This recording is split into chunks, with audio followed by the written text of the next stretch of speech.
Nih, Loli, makan Loli. Loli. Ini. Nih. Terus yang lainnya lagi pada makan juga.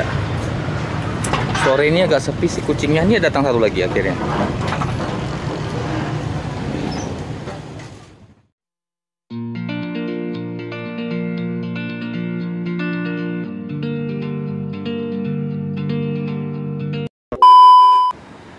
Ya, halo, hi, welcome back to my channel. Kembali lagi aku Tony Satya menemani teman-teman semuanya. Apa kabar semuanya? Hai, tepuk tangan dulu dong.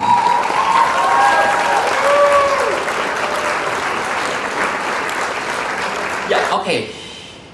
Seperti sebelumnya teman-teman, aku ucapin terima kasih bagi teman-teman yang sudah subscribe dan juga yang baru join di room ini di channel aku ya. Terima kasih banyak. Dan seperti di awal video tadi, di depan-depannya itu teman-teman, aku ada memberikan memberikan makan kepada kucing jalanan, pengobatan dan juga lain-lainnya. Dan tentunya teman-teman, semuanya ini aku berikan dari hasil YouTube aku dan juga kerja aku. So, bagi teman-teman yang sudah subscribe channel aku, pahala kalian akan terus mengalir meskipun sudah tidak berada di dunia ini, di alam sana, dan akan terus mengalir selama video aku tetap ada di YouTube dan tetap ditonton oleh orang lain. Maka pahala kalian akan terus mengalir tanpa putus. So, itulah pentingnya teman-teman. Jangan lupa untuk kalian subscribe dan nonton sampai habis ya teman-teman ya. Oke. Aku doakan kalian semua dalam keadaan sehat walafiat tanpa kekurangan sedikit pun, meskipun gajian masih jauh, dan mudah-mudahan banyak pesta jadi kita bisa makan gretongan. Dan juga ya tentunya ya banyak acara pengajian dan lain-lainnya ya, sehingga dapat kotak nasi ya bisa kita makan ya. Ya, kaum duafa seperti itu ya. Oke. Dan kali ini teman-teman, tanpa berbacot lama-lama, kita langsung aja markicot. Mari kita cekicot, cekicot gitu ya, cekicot gitu ya. Oke teman-teman, yang aku bahas kali ini sesuai dengan judulnya yang kalian telah baca di video aku. Di judulnya itu adalah menghandle kitten gitu ya. Nah, ini adalah beberapa langkah yang kita lakukan untuk cat lover yang mungkin belum paham kitten, bagaimana caranya menghandle kucing yang baru lahiran, yang baru lahir nih. Jadi aku pernah bahas beberapa kitten yang udah usia 1 minggu ke atas ya. Nah, ini adalah menghandle kitten yang baru lahir banget gitu ya. Nah, caranya ini teman-teman ya, perlu teman-teman terapkan dan waspadai. Ada beberapa hal langkah yang tidak boleh teman-teman lakukan dan ada yang boleh teman-teman lakukan. Do and done ya teman-teman ya. Baik, untuk kitten ya teman-teman ya, kita harus memeriksa. Langkah pertama adalah memeriksa ya. Dan ini aku dapatkan semua informasi ini dari jurnal beberapa para cat expert dan juga beberapa sumber-sumber terpercaya di luar negeri dan juga di Indonesia, serta dari beberapa dokter hewan terkemuka di Indonesia, termasuk dokter hewan langganan aku teman-teman ya. Nah, meski bukan ahlinya ya, kita bukan ahlinya atau expertnya atau dokter hewan atau lain-lainnya ya. Nah, kita harus lakukan pemeriksaan terhadap kitten kita yang baru lahir ya. Pertama, kita harus ngecek dulu ya suhunya bagaimana, apakah terlalu dingin atau terlalu panas, dan juga jenis kelaminnya apa itu jenis kelaminnya ya. Jadi kita harus tahu bahwa jenis kelamin kita yang lahirnya apa ya, apakah laki atau perempuan atau sekong atau lekong pekong gitu ya teman-teman ya. Teman-teman harus ngeceknya. Dan ya, dalam suhu itu teman-teman ya, sebaiknya teman-teman siapkan lampu pijar. Kalau misalnya teman-teman kandangnya dekat dengan kandangnya tuh atapnya tuh dekat dengan si betina ya, teman-teman bisa menyiapkan lampu ya sekitar 5 watt ya, yang tidak terlalu panas banget untuk menghangatkan suhu ruang yang ada di sana. Atau misalnya kalau suhu ruangnya terlalu dingin atau bagaimana, terlalu dingin ya teman-teman pakai bohlam tadi. Kalau misalnya suhu ruang terlalu panas ya teman-teman ya, nah teman-teman bisa mengakalinya dengan mungkin ya dengan ya kipas angin kecil atau apapun itu juga teman-teman ya. Yang penting suhunya tetap dijaga ya teman-teman ya, serta jenis kelaminnya harus teman-teman tahu apakah dia jantan betina. Kayak gitu ya teman-teman ya. Oke, dan next selanjutnya yang kedua adalah waspada terhadap kitten yang baru lahir. Ini kok banyak nyamuk ya? Yang baru lahir ya teman-teman ya. Jangan menyentuh langsung dengan tangan tanpa menggunakan sarung tangan. Jadi untuk pas ngecek kitten itu teman-teman ya, ini do and done-nya ya. Yang harus teman-teman lakukan adalah pakai sarung tangan ya, kemudian teman-teman boleh memegangnya gitu. Tapi yang tidak boleh teman-teman lakukan adalah tidak memakai sarung tangan dan teman-teman memegangnya. Itu tidak boleh teman-teman ya. Jangan lakukan hal seperti itu teman-teman. Nah, di sini ya, kalau teman-teman tidak memakai sarung tangan, itu akan ditelantarkan oleh induk kucing. Nah, jadi jangan sampai induk kucing tidak mau menyusui dia ya teman-teman ya. Lalu bisa juga ya, kalau misalnya teman-teman ini memeriksa kucing ini teman-teman ya, langkah selanjutnya yang teman-teman lakukan untuk memeriksa kucing itu teman-teman adalah apakah dia sudah lahir, sudah selesai atau belum ya. Teman-teman berikan jeda waktu beberapa jam ya. Nah, setelah teman-teman lihat bahwa kira-kira kittennya sudah berjumlah lebih daripada 2 atau 3 dan teman-teman lihat perutnya masih besar atau bagaimana, teman-teman harus memeriksanya gitu teman-teman. Teman-teman harus memeriksanya apakah masih ada atau tidaknya gitu teman-teman ya.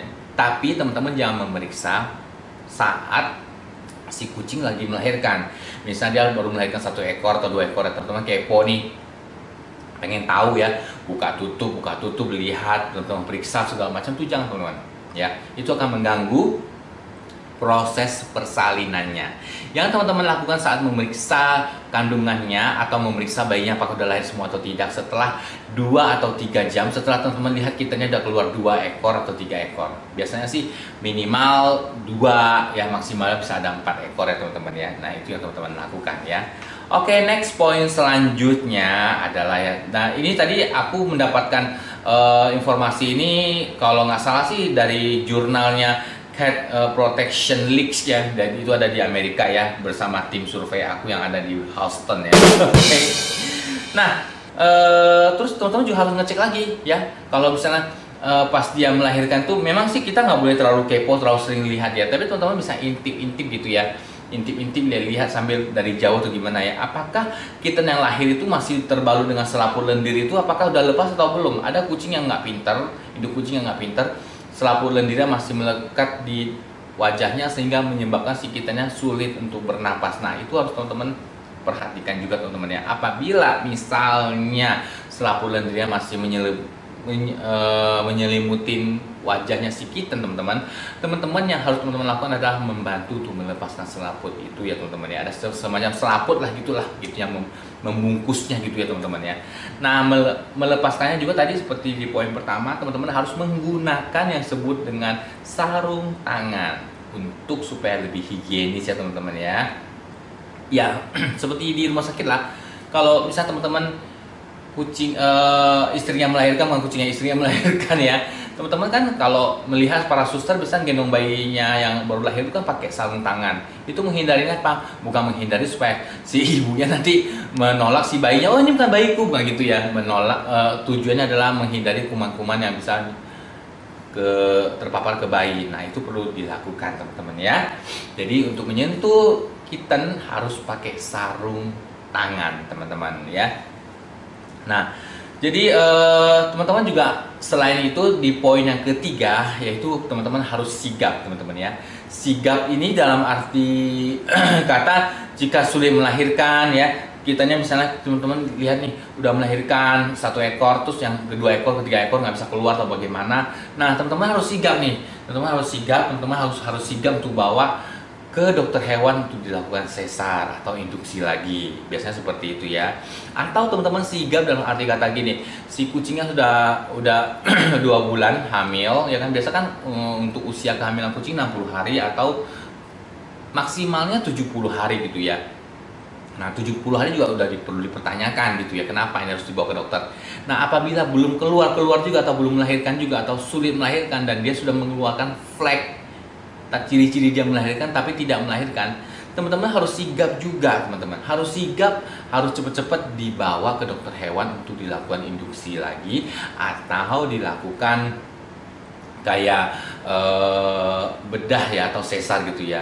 Jangan teman-teman nih kucingnya lagi flek ya teman-teman biarin gitu ya, jangan ya, berarti dia kan susah melahirkan. Atau pas dia lagi flek teman-teman bawanya ke dukun beranak ya kan, ke bidan gitu ya, enggak ya, ke dokter hewan ya teman-teman ya.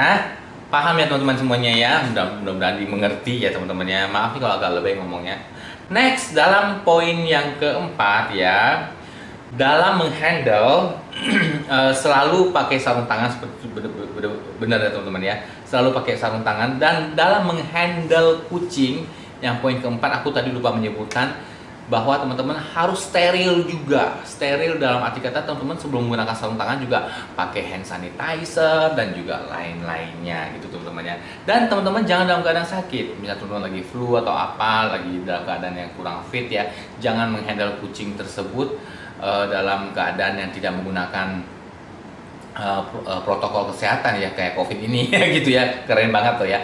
Teman-teman pakai masker ya supaya menghindarkan pencemaran atau penularan bakteri dan juga lain-lainnya. Paham ya teman-teman ya? Rasanya sih aku udah jelasin semua deh, kayaknya ada 4 poin yang perlu teman-teman perhatikan dalam merawat kitten yang baru lahir ya teman-teman ya. Dan juga teman-teman juga selain itu juga teman-teman juga harus sigap juga. Tadi aku sigap, aku ingin nambahin di poin yang ketiga ya. Teman-teman harus sigap juga kalau misalnya induknya tidak mau menyusui anaknya atau bagaimanapun juga teman-teman harus mencari induk pengganti. Induk pengganti aku ada bikin videonya, atau teman-teman bisa disuapin dengan susu kitten khusus untuk kucing. Bisa juga kalau misalnya teman-teman darurat, pet shopnya jauh, teman-teman ke Indomaret atau Alfamart beli SGM non laktosa atau SGM soya. Itu bisa buat untuk kucing teman-teman ya. Untuk induk kucing bisa, untuk anak kucing juga bisa, atau kitten ya. Kayaknya itu aja teman-teman ya yang sudah aku paparkan kepada teman-teman ya. Aku ingin rangkumkan lagi semuanya ini teman-teman ya. Yang teman-teman lakukan apabila kitten teman-teman akan keluar ya, atau induk kucing teman-teman akan melahirkan. Yang pertama adalah teman-teman memeriksanya ya, memeriksa apakah dia sehat atau bagaimana suhunya dan juga lainnya, memastikan preparannya ya. Dan juga teman-teman perlu, yang poin kedua adalah teman-teman waspada, jangan menyentuh dengan tangan tanpa sarung ya.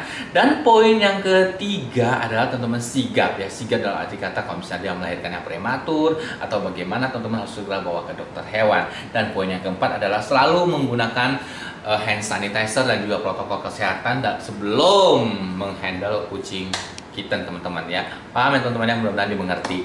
Oke, aku udah selesai videonya, dan sebelum aku mengakhiri video teman-teman ya, jangan lupa untuk kalian subscribe dulu channel aku, dan juga tentunya di like ya, dan dibunyikan tombol notification-nya apabila teman-teman ingin mendapatkan pemberitahuan melalui YouTube ketika aku upload video setiap minggunya teman-teman ya. Aku doakan wifi tetangga kalian tetap masih hidup dan passwordnya tidak diubah, ataupun wifi di masjid tidak diubah ya teman-teman ya. Dan semoga kalian semua dalam keadaan sehat walafiat, meskipun gajian masih lama, meskipun kita makan Indomie pakai nasi ya kan atau makan nasi pakai kerupuk ya, tetap ya, aku doakan anabul kalian, kucing kalian semua tetap sehat walafiat. Wakanda, waktunya dadah. Salam Kopi Cyanida, komunitas pria siap nikahi janda. Dadah, bye all, dah.